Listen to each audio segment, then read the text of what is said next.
Hôm nay mình sẽ làm món bún thịt nướng chả giò ha. Bún thịt nướng thì mình mua cái thịt nó không có, cho nên mình vô cái chợ S-Mart mình mua cái loại này nè ha. Thì bạn biết rồi, cái thịt nó ướp thì hơi ngọt, mình lấy nó ra, mình bỏ vô tô. Mình thấy cái thịt của nó, mình lựa cái loại mà không có da nha, thịt heo mà nó sắc mỏng như vậy mà không có da á, rồi mình mới để vô tô. Vì cái thịt Korea á, nó ướp hơi ngọt nha, cho nên mình bỏ vào đây 2 muỗng sả ha, cho nó vào 2 muỗng sả,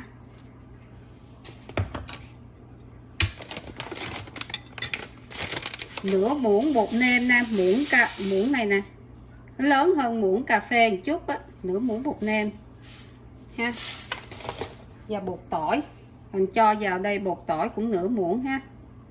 Rồi mình trộn nó đều để 10 phút, tại thịt này nó đã ướp rồi cho nên mình chỉ để cái này trộn đều cho nó thấm, rồi 10 phút chút mình xỏ cây nướng ha. Rồi nước lên để mình luộc bún. Nếu mà muốn nước mau sôi mình đậy nắp lại ha, để cho nước nó sôi. Bắt cái nồi nhỏ lên bếp ha, mình đổ vào đây nửa cái chén giấm ha, và nửa chén nước. Giấm mình xài loại này nè, ok, loại nào cũng được. Giờ mình cho vào đây một muỗng rưỡi đường nha, để mình nấu nước giấm đường, để mình để cái cà rốt với củ cải, ngâm cà rốt củ cải.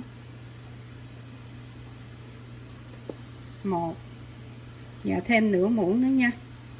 Mình nấu cho nó sôi, sau đó mình tắt lửa và mình để nó nguội nha, để mình đổ vô trong cà rốt và củ cải trắng. Ok, mình xài cái bún này nha, mình xài nhiều loại bún rồi, chỉ có cái bún này với bún Thái Lan là ngon nhất ha.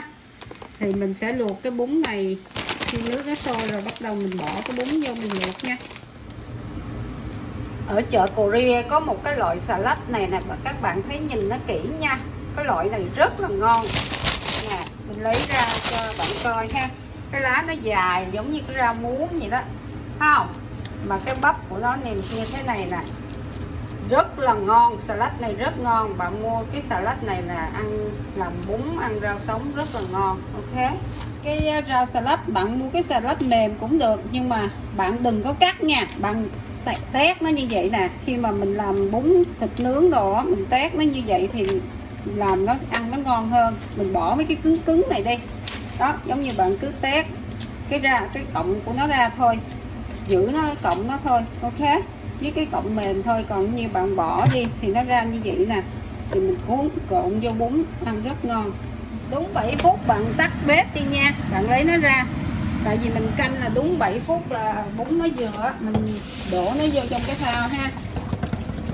Xong mình xả nước lạnh, bỏ vô microwave 2 phút, đừng ráp nó lại là bún nó. Sau 2 phút mình bỏ microwave nè, mình thấy cái bún nó ngon không? Đó, nó không có bị nát, nó còn nguyên cọng hết, thì mình thấy nó còn ấm. Mình lấy plastic mình cover nó lại để bún nó đừng có bị khô. Sau đó mình ráp nó lại, mình để như vậy nè, là cọng bún nó sẽ không khô.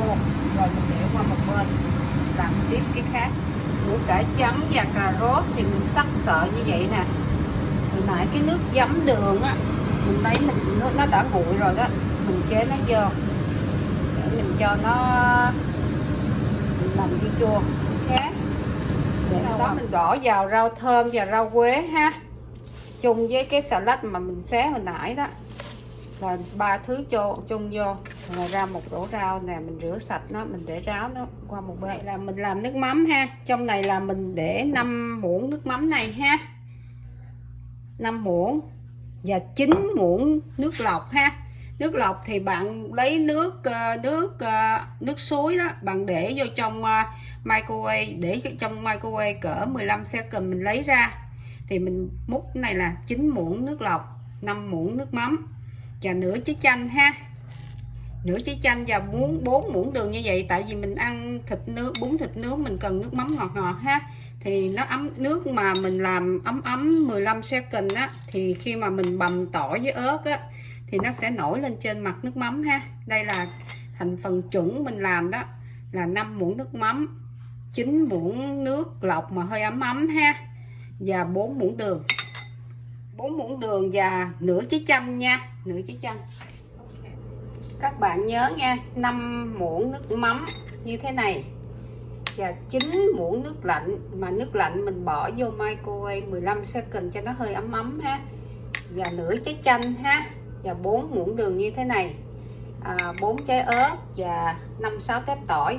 Tại vì khi mà mình làm nước mắm này á, mà mình muốn cái ớt này nó nổi lên nó đẹp á, là mình phải làm nước hơi ấm ấm ha. Là mình đã có một tô nước mắm để mà mình ăn bún thịt nướng rồi đó. Bây giờ mình đổ bắt chảo lên, mình đổ dầu khôn á, dầu bắp vào ha. Mình để cho nó nóng rồi mình chiên chả giò. Thì cái này là cái chả giò mà mình làm sẵn, mình để ngăn đá. Để mấy cái video kế tiếp mình sẽ chỉ cho các bạn cái cách làm chả giò ha. Còn này là chả giò mình đã làm sẵn, mình để ngăn đá, giờ mình lấy xuống mình chiên thôi. Ok. Nếu mà bạn không có chả giò thì bạn ăn không với thịt nướng nó cũng được. Ok. Hành lá nè, mình cắt nhỏ xong rồi thì mình bỏ dầu ô liu vào ha. Rồi cái mình bỏ vô microwave 10 second thôi. Ráp nó lại, bỏ microwave 10 second ha, để cho nó ấm ấm thôi. Còn chả giò này là mà mình ướp, mình nói hồi nãy đó, thì bây giờ mình xỏ sâu như vậy nè, mình lật phía dưới này mình nướng ha, mình nướng 6 phút. Sau 6 phút thì mình lật ngược lại nha, lật ngược lại mình cho thêm 6 phút nữa. Sau 6 phút là 12 phút ha, mình lấy ra. Rồi cái mình lật ngược cái này lên ha, mình lật ngược lại ha, lật ngược lại cái mình để cái giấy này lên, giấy bạc hồi nãy lên, mình bỏ 3 cái này lên, mình nướng 4 phút ha. Ok, sau 4 phút rồi cái mình lật ngược lại ha, mình lật ngược lại như vậy nè, mình nướng thêm 3 phút nữa là tổng cộng 7 phút với 12 phút ha. Ok, bây giờ mình để bún qua một bên ha, rồi mình lấy rau sống nè, mình để qua một bên đó, mình để nó như vậy nè.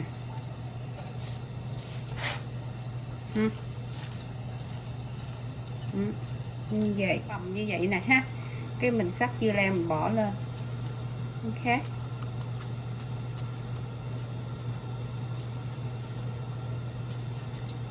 Đó. Bỏ dưa leo vô.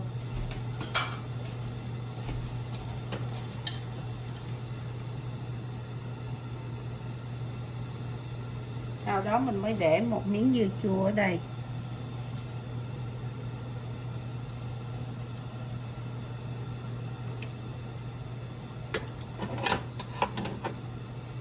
Rồi mình mới cắt chả giò ha. Mình sẽ chỉ bạn làm chả giò cho next time nha. Đó.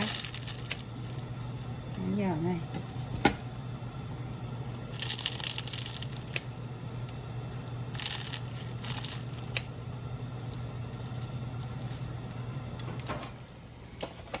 Mình lấy thịt, nó là chín rồi, 19 phút đó. Mình lấy thịt này ra, mình để đây nè.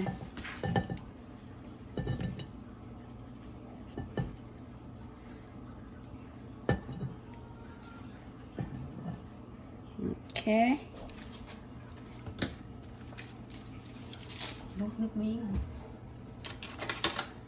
Sau đó mình bỏ hành mà mình nói với bạn, mình để dầu ô liu vô rồi mình bỏ microwave 10 second đó. Đó, mình mới đẩy nó lên trên này.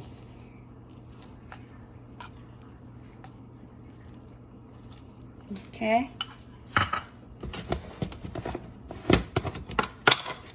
Sau đó mình cho hành sấy lên. Nếu bạn có thích ăn đậu phộng thì bạn cho đậu phộng lên ha. Và đây là tô bún thịt nướng với chả giò đã hoàn thành. Mình ăn kèm nó với là nước mắm là hồi nãy mình đã chỉ cho bạn làm rồi đó ha. Enjoy nha. Nhớ share and like để nhận được những video kế tiếp. Chúc các bạn vui vẻ. Ok.